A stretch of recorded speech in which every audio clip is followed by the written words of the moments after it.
Hello দর্শক, আসসালামু আলাইকুম। আশা করি আপনারা সবাই ভালো আছেন। চলে এসেছি আমি আমার লাউ গাছের আরো একটি আপডেট নিয়ে। আশা করি আপনাদের মনে আছে আমি 4টি লাউ গাছ লাগিয়েছিলাম। এই যে দেখুন লাউ গাছটি, এই লাউ গাছটি ছিল সব থেকে ছোট। আলহামদুলিল্লাহ আমার এই গাছটিও একেবারে মাচা ছুঁয়ে গিয়েছে। তার মানে এখন 3টি গাছই আমার ওভারঅল বেড়ে গেছে। তো এখন হচ্ছে একটু লক্ষ্য করলেই দেখবেন নিচের দিকে অনেক বেশি হজবরল পাতা ছিল, ছোট ছোট ডগা উঠতে ছিল। তো আমি কিন্তু সব কেটে দিয়েছি। এই যে দেখুন যখনই এইভাবে কোনো ডালপালা বের হবে, এই যে একটু লক্ষ্য করলেই দেখবেন আমি বেশ কিছুটা কেটে দিয়েছি। এই যে দেখুন আরো এই পাশ থেকে উঠছে, এগুলো সব কেটে দিতে হবে।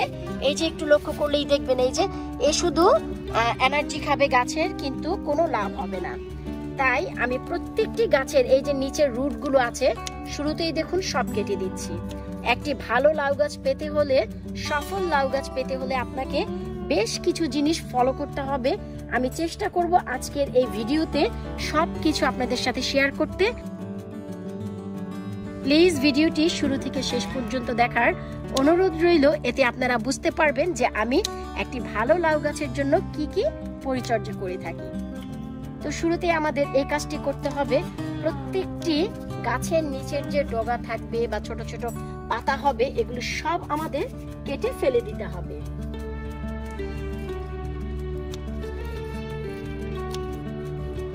এই যে দেখুন নতুন নতুন পাতা হচ্ছে, আমাদের নিচের দিকে এই শাখাগুলোর কোনো প্রয়োজন নেই। শুধু তাই নয়, এই যে পাতাটি সিলভার হয়ে গেছে, আমি আপনাদের মোজাইক রোগ বলি। এই হচ্ছে মোজাইক রোগ, যা পাতার সাইড থেকে নিয়ে মাঝখান পর্যন্ত সিলভার হয়ে যাবে, আর এটি হয় হোয়াইট বাটারফ্লাইয়ের কারণে। এই জায়গায় আপনারা হলুদ পানি স্প্রে করতে পারেন, আমার বেশ কয়েকটি ভিডিওতে দেখানো আছে। শুধু তাই নয়, আপনারা যদি ঘরেই পেস্ট করতে চান সেক্ষেত্রে নিম অয়েল স্প্রে করতে পারেন। তবে নিম অয়েলটি ডাইরেক্ট স্প্রে না করে চেষ্টা করবেন, আমি আমার ভিডিওতে দেখিয়ে দিয়েছি পারফেক্ট নিম অয়েল কিভাবে স্প্রে করতে হয়, একটু কাইন্ডলি দেখে তারপর ব্যবহার করবেন। এই যে নিচের দিকে যে পাতাগুলো আছে একটু নষ্ট নষ্ট, তা যদি কেটে দেওয়া হয় তবে কিন্তু গাছটি আরো অনেক বেশি সফলতা পাবে। কারণ এই জিনিসগুলো আমাদের কোনো প্রয়োজন নেই। এই যে দেখুন এখানেও গাছে বেশ কয়েকটি পাতায় মোজাইক রোগ এসেছে। এই যে দেখুন এগুলো অনেকটা রোদের কারণে হয়, ঠান্ডার কারণে হয়, হোয়াইট বাটারফ্লাইয়ের কারণে হয়, যে কারণেই হোক ভাই রোগ তো রোগী। দেখুন পাতাটি মোটেও হেলদি নয়, আর এই জন্য বেস্ট হচ্ছে নিম অয়েল। তো শুরুতেই যেহেতু আমি স্প্রে করিনি, তাই আমি চাচ্ছি না যে এই পাতার কারণে আমার গাছের ক্ষতি হোক বা অন্য আরেকটি পাতায় এই ধরনের রোগ আক্রমণ করুক, তাই কিন্তু আমি এগুলো ফেলে দিচ্ছি। এই যে দেখুন এখানেও একটি আছে। তো এখনো পর্যন্ত কিন্তু অনেক বেশি হয়নি, জাস্ট 2টি পাতাতেই হয়েছে, বাকি সবগুলো পাতা আমার হেলদি আছে। আমি একটু দেখাচ্ছি আপনাদের। এবং মোস্ট যে ইম্পর্টেন্ট, অনেক অধিক লাউ ফলনের জন্য যে কাজটি করতে হবে তার সাথে আমি আপনাদের এখন পরিচয় করিয়ে দিচ্ছি। একটু লক্ষ্য করলেই দেখবেন যখন আমি লাউ গাছ লাগিয়েছি বা লাউ গাছের 1G কাটিং করেছি, তখন এই মাচাটি ছিল আমার এখানে।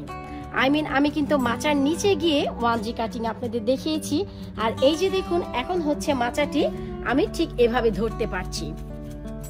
এর কারণ হচ্ছে লাউ গাছ অনেক উপরে উঠতে উঠতে অনেক টায়ার্ড হয়ে যায়, যখন কিন্তু লাউয়ের অনেক ফলন পাওয়া যায় না।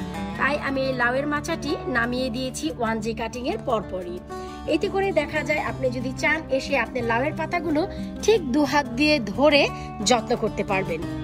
আশা করি দেখে বুঝতেই পারছেন। আর এর আগে আমি কিন্তু মাচার নিচে দাঁড়িয়ে মাথা দিয়ে কাজ করেছি। এখন আমি সবগুলো পাতা দেখতে পারবো। যখন গাছটি 1G থেকে 2Gতে যাবে, সেকেন্ড জেনারেশনে, তখন আপনাকে দেখে বুঝতে হবে। আর লাউয়ের মাচাটি যদি উপরে থাকে তা নির্ধারণ করা অনেক কষ্ট, আপনাকে সেক্ষেত্রে মই ব্যবহার করতে হবে। তাই আমি চাইনি, তাই আমি চেয়েছি আমি যেন ওভারঅল ঠিক এভাবে ধরে বুঝে গাছের যত্ন নিতে পারি। ইনশাল্লাহ আমি এই যে এখানে 1G কাটিং করেছিলাম, একটু লক্ষ্য করলেই দেখবেন 1G কাটিং করে এই যে দেখুন আমার কিন্তু মাথাটিতে কোনো ফাঙ্গাল ধরেনি, কারণ আমি ভালোভাবে ধারালো ছুরি দিয়ে কেটে এখানে আমি হলুদ পানি স্প্রে করে দিয়েছি। এই যে দেখুন এখান থেকে কাটার পর এই যে একটি মাথা বের হয়েছে, এই মাথাটি গিয়ে দাঁড়াবে সেকেন্ড জেনারেশন। 2G। তবে এর আগে যদি মনে হয় আরো কোনো বড় রুটিন হয়ে গেছে, তবে আপনারা চেষ্টা করবেন সেটিকে বাঁচিয়ে রাখতে। এই যে একটু লক্ষ্য করলেই দেখবেন 2 স্টেপ দূরে গেলেই এই যে মাশাআল্লাহ এই যে রুটটি দেখতে পাচ্ছেন, এই হচ্ছে আমাদের সেকেন্ড জেনারেশন। এই যে একটি নতুন ডাল গজিয়েছে, একটু লক্ষ্য করলেই দেখবেন ইনশাআল্লাহ এটি হচ্ছে 2G বা সেকেন্ড জেনারেশনের টেন্ডার, নতুন আরো একটি শাখা।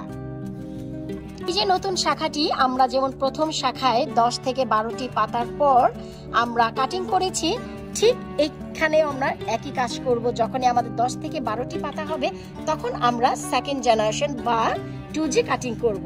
তো মাশাআল্লাহ আমি একটু দেখাচ্ছি, আমার প্রত্যেকটি গাছেই কিন্তু 2G শুরু হয়ে গেছে। এই যে দেখুন, এই যে দেখুন।